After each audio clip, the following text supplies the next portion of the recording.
It's Breaking the News with Des Clark.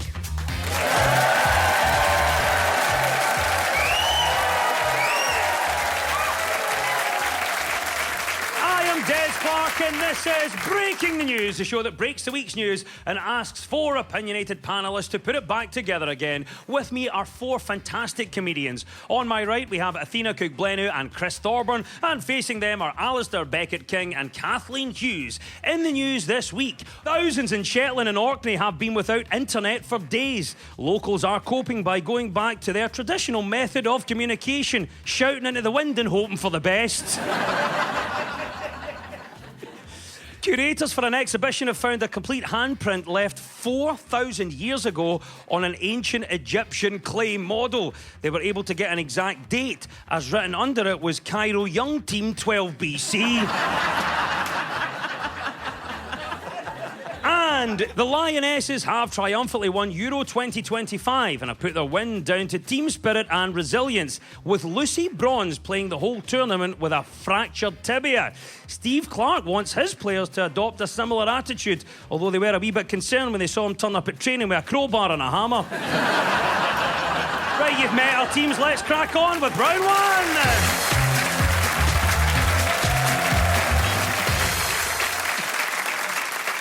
This is the Broken News round, where our teams have to guess two major stories of the week that have been mashed together into one single news headline. So, Athena and Chris, you're up first. Can you tell me what this is all about? The US President, Donald Trump, is now the second most watched terrific guy, behind only the First Minister, who Mr. Trump called YouTube. The last 24 hours have been eventful. This is a sign of changing times. I love that. That's brilliant. Right, it's all happening then. And Athena, I'll come to you first then. What do you think our first story is? This has got to be Donald Trump visiting Turnberry. Oh, that's it. He came here. That's the right answer. Yes, amid political turbulence back home, President Trump flew into Scotland for a 4-day visit where he was met with protests and a large police operation. The president mixed business with pleasure, agreeing a major trade deal and meeting the UK and Scottish heads of government in between rounds of golf. Donald Trump's mother is, of course, from the Isle of Lewis, though for some reason Trump looked very panicky when a journalist asked if he'd ever been to the island.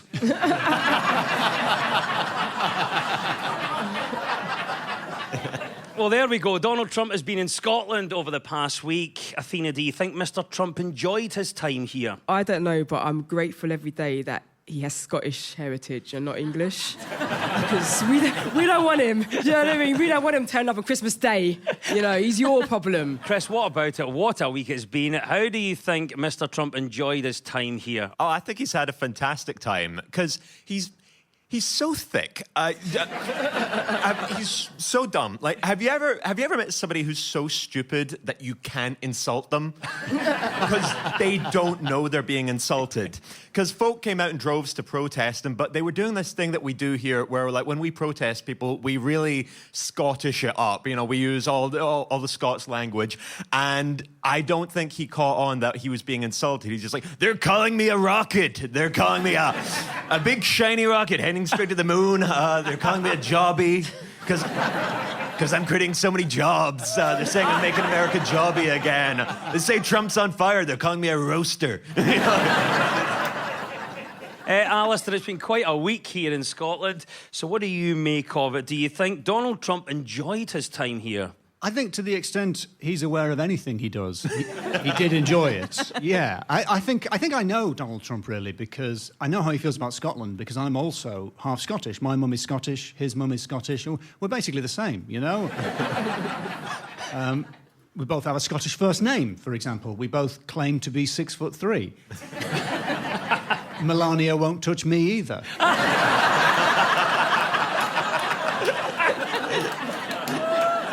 I've never met Jeffrey Epstein. Kathleen, what a week it's been. US President Donald Trump spending time in Scotland. Do you think Mr. Trump enjoyed his time here? Yeah, I think I had a nice time. Firstly, the jokes about Trump are on my desk. They're ready to be released any day now. Whenever you need them, I'll grab them. So what a week it's been here in Scotland. The eyes of the world have been on us. As part of Mr. Trump's visit, he did enjoy some time with John Swinney. Athena, did you catch this? How do you think the First Minister handled their discussions? I think there's only really one way you can handle discussions with Trump, and that is the same way you negotiate with a toddler. You know, the way you negotiate with a toddler, it's kind of like, if you don't put tariffs on our whiskey, like if you just don't do it, you get to stay up for half an hour extra. I'd dial it down a bit. Should have gone in the infant route, yeah. I think so, This yeah. Kelpal is wonderful. Trump loves John Swinney. Like, he didn't like Nicola Sturgeon, but he really, really likes Swinney. And I think Swinney was hoping that Trump would come out for Scottish independence while he was here, because, like, if Trump just said it, like, Keir Starmer would just be like, oh, yes, Mr. President, yep, it's happening. Like, that would be it. It would be done, solved. How do you think the First Minister handled their discussions? I think it's interesting because, once again, John Swinney is the least interesting part of a story about John Swinney. But, as Alistair mentioned, right? John Swinney, Jan, terrific guy, absolutely fine. He said he didn't like Nicola Sturgeon. So what actually happened is he got on the plane to leave, and then he said Nicola Sturgeon was a terrible First Minister when he was already leaving. So he's proved what John Swinney's known for years. If you want to start an argument with Nicola, you need to have one foot out the room already, right? You need to be going to your bed because you're getting sent. That's it. Well, there you go. That is it. Donald has gone. He spent 4 days in Scotland and has returned back to the US. The BBC has been told that John Swinney spent more than an hour in conversation with Donald Trump on Monday night, which explains why on Tuesday, Donald Trump left the country.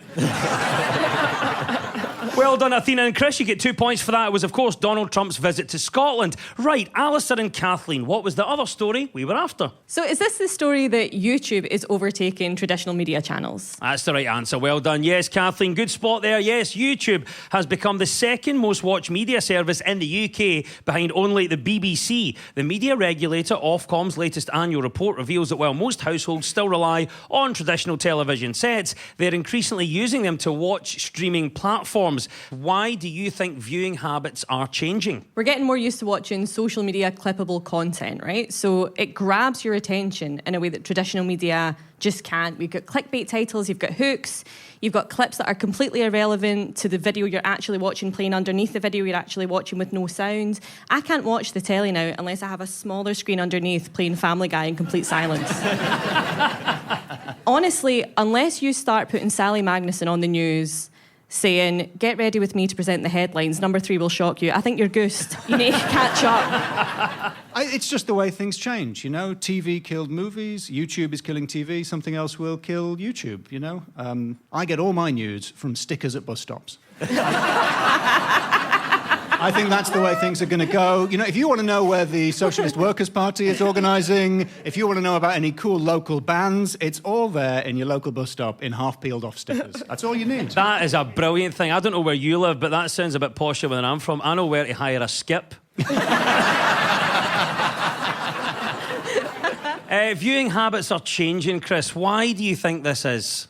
Well, I think it's because, YouTube represents, something of an alternative. Like if I want to watch YouTube, I can watch a media landscape that's sort of, not bound by advertising, censorship, like Ofcom or like broadcasting standards. But whereas if I want to watch television, I have to find the remote.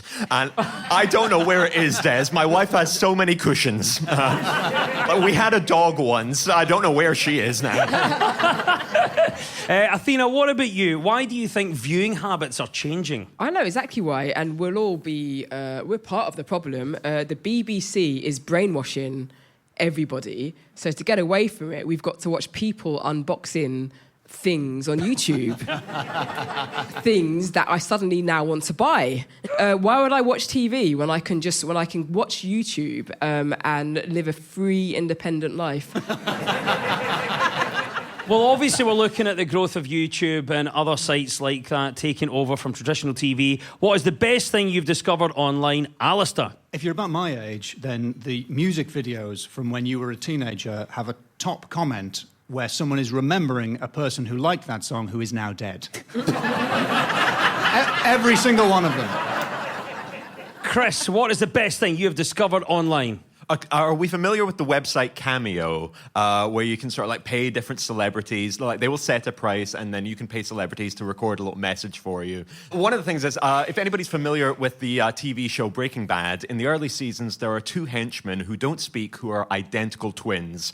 They're played by actors called Louis and Daniel Moncada. They are both separately on Cameo. Keep in mind, they're identical. They wear identical clothes, and they do not speak. Louis is charging £75 a message. Daniel is charging £377 a message. That's a disgrace, that. It's the same with the Proclaimers. Older Brits remain broadcast media's core consumers, so the BBC has asked me to read the following to their most loyal audience. Wake up! Well done, it's 2 points apiece.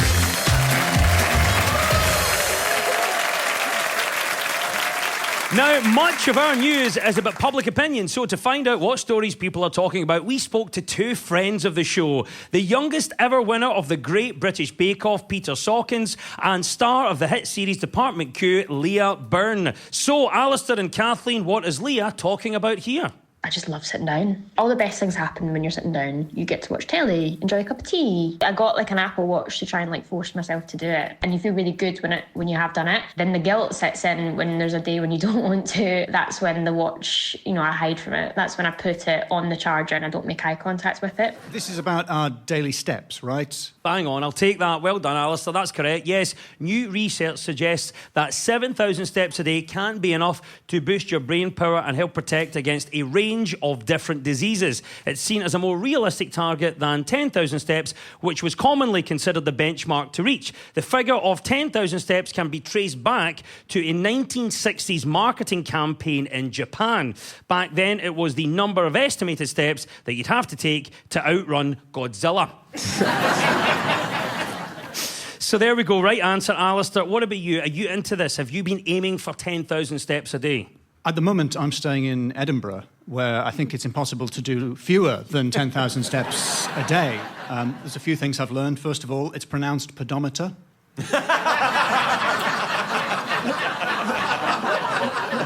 need to know that.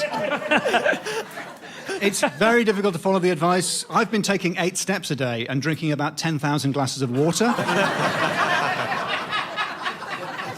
I do like to get out and be active. I try to get my 10,000 steps and I try to incorporate the community into it. I've noticed this thing that started happening. Sometimes men, when they're walking behind a woman alone at night, you've started doing this thing, which I really appreciate. Well, you'll overtake the woman so that she doesn't need to be concerned that there's a man walking behind her.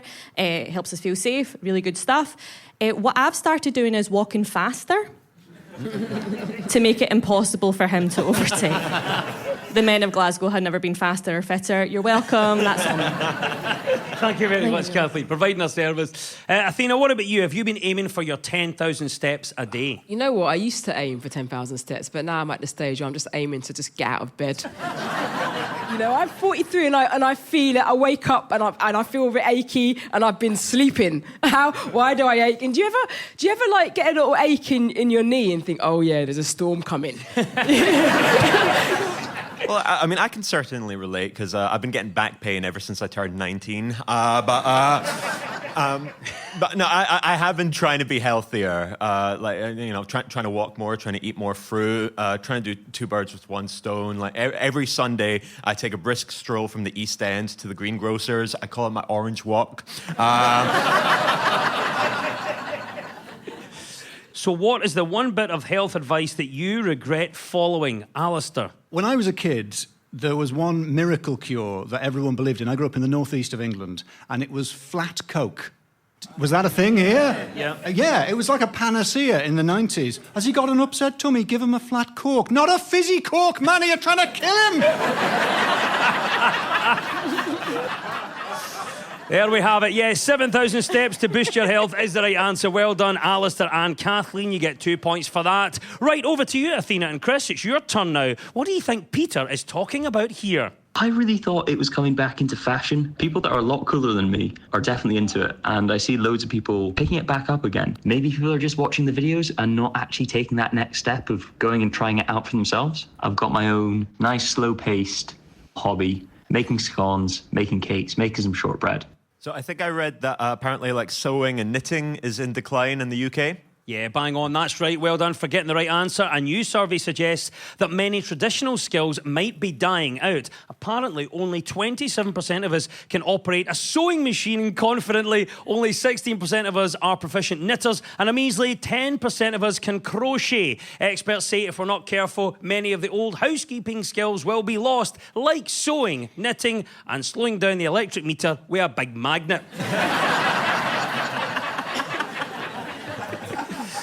Obviously, these skills seem to be disappearing. That's what the news is saying. Athena, are you sad at this news? I'm devastated.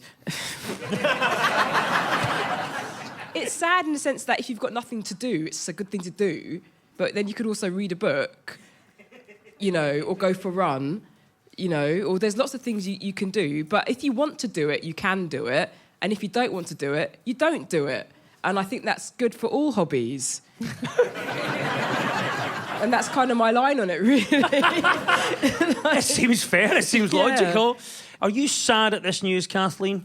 It is a wee bit sad, but priorities change. Like, we need different skills now. Like, when I was younger, if I was rubbish at something in the kitchen, cooking or cleaning, my mum would say, "What kind of a woman are you?" And it would drive me absolutely mad, right? But now I get to say that when she loses thousands invested in crypto. So it comes around. There you go. Things and times change. And what about this for a revelation? Alistair, are you sad at this news? Very sad. A lot of people my age are getting older, and but you start to get nostalgic for the past. You know, you think of the arts we've lost. You know, like the art of being a local character. I don't think we've forgotten how to do that. When I was growing up, you could grow a blonde moustache, you could get a pair of grey tracksuit bottoms, pull them up to your armpits, and just stand at a school gates.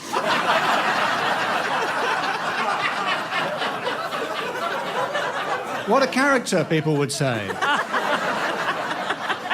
The old ways are changing. Chris, here's a question for you. What traditional skills would you like to have and why? I would like to bring back being an ironmonger, because we used to monger things in this country. You know, like, it feels like these days the only things you're allowed to monger are fish, cheese, and fear. You know? Yes, the only time we heard the word knit at my school was when the nurse got the big metal comb out to try and get rid of your head lice. Yes, there we go. The world is changing. Saving our traditional skill set is the right answer. 2 points go to Athena and Chris.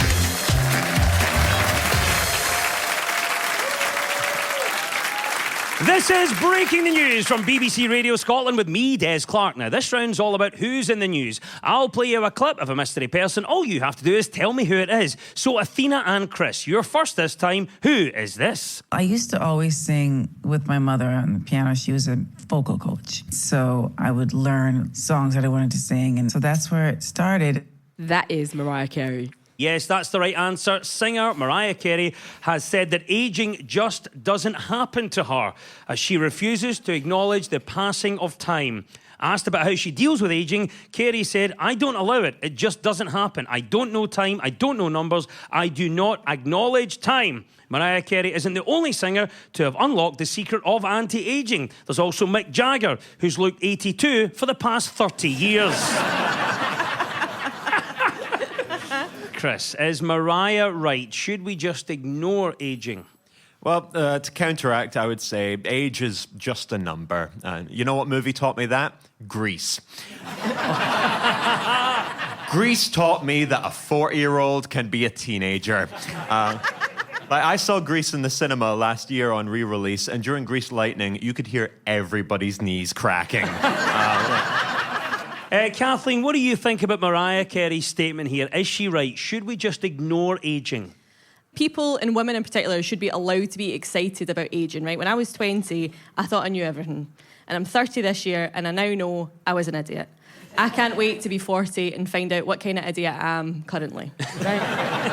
Can't wait. And I know I'm supposed to be scared of my body changing and my face changing, particularly as a woman, but the difference is I'm aiming for hag.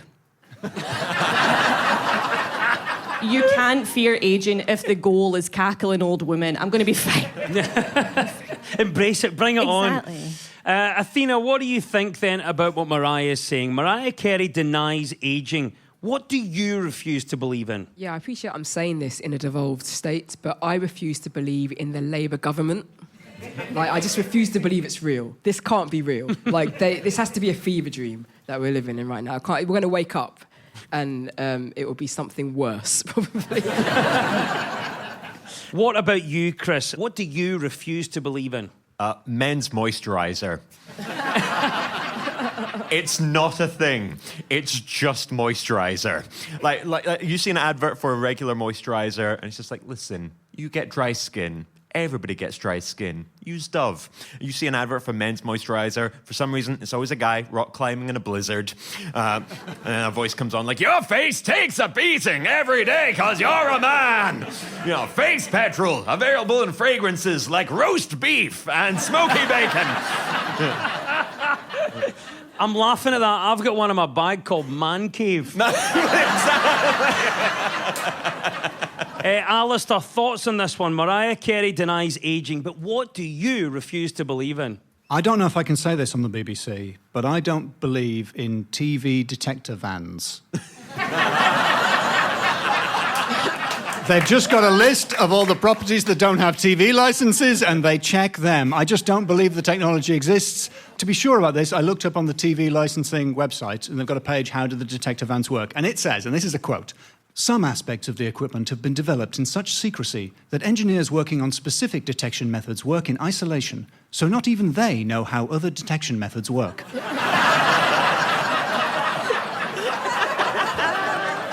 Well done, yes. 2 points go to Athena and Chris. That was the timeless Mariah Carey. Right, over to you, Alistair and Kathleen. It's your turn now. Who is this and why are they in the news? Don't be afraid of hard work. It's the greatest thing you could ever do. If you have a dream and you believe in yourself and you're willing to work for it, nothing is impossible. Is that the Lord of the Dance himself, Michael Flatley? This is indeed the unexpected story that Riverdance star Michael Flatley is hoping to become Ireland's next president.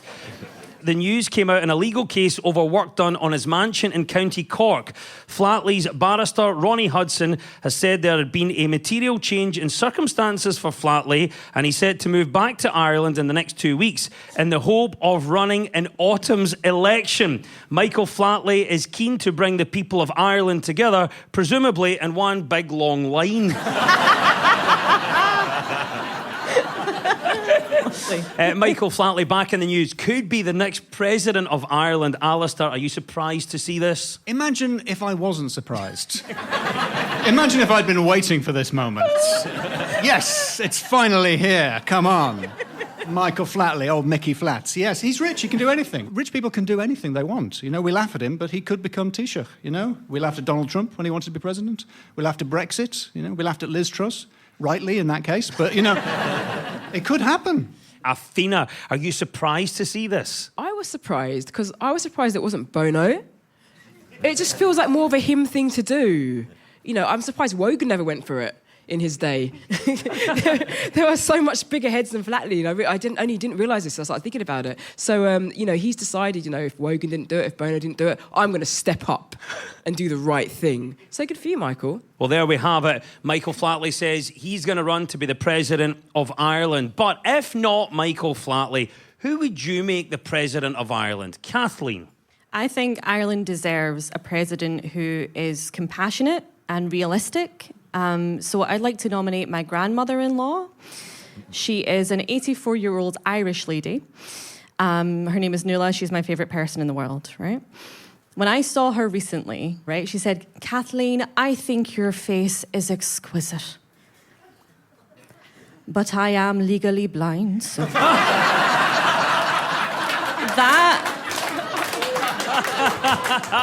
That is the integrity that Ireland deserves. Nuala 2025. Saying it like it is. Well done for getting the right answer in amongst all of that. Lord of the Dance, Michael Flatley, is planning on standing for Irish presidency. He's running on a platform of sprung floorboards. Lord of the Dance, Michael Flatley, indeed is the correct answer, and 2 points go to Alistair and Kathleen.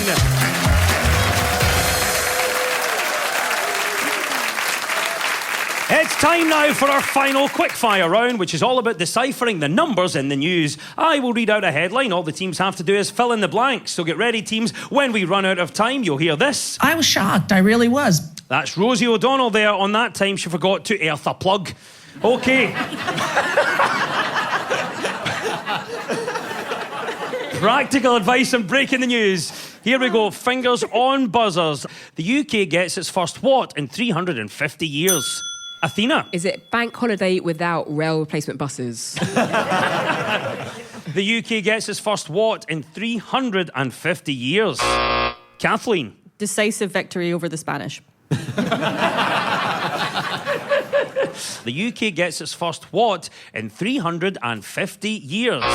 Alistair. Is it a posh actor who is attractive instead of weirdly attractive? Such a well-observed answer. The UK gets its first what in 350 years? Chris. Load of drying done outside. The UK gets its first what in 350 years? Alistair. Is it a glimmer of hope? You can only dream, sir. No, it's not. No, We're a long way off that, and well, you know it was, but no. The answer was the UK gets its first female astronomer royal in 350 years. Planetary scientist Michelle Doherty was made the first female UK astronomer royal this week. I was shocked. I really was. Oh, that's our klaxon. It means Rosie has O'Donnelled. It's all over. At the end of the quiz, our winners this week are Athena Cook-Blenu and Chris Thorburn.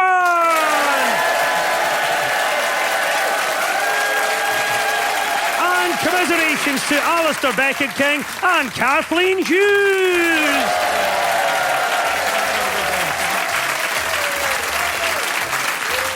And we'll leave you with the breaking news. Breaking news just in. Kelso's Oscar Onley has fought his way to a 4th place finish at this year's Tour de France. The Scottish cyclist could have finished even higher if he hadn't stopped at the last minute to put a traffic cone on the Eiffel Tower.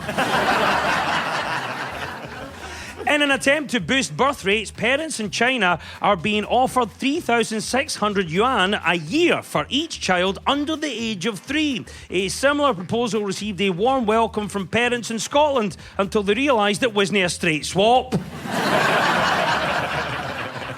And the Bank of England has received thousands of responses to its appeal for ideas for a major redesign of banknotes. Clydesdale banknotes are also undergoing a revamp as they will now feature the words, "Dear England, it's legal tender."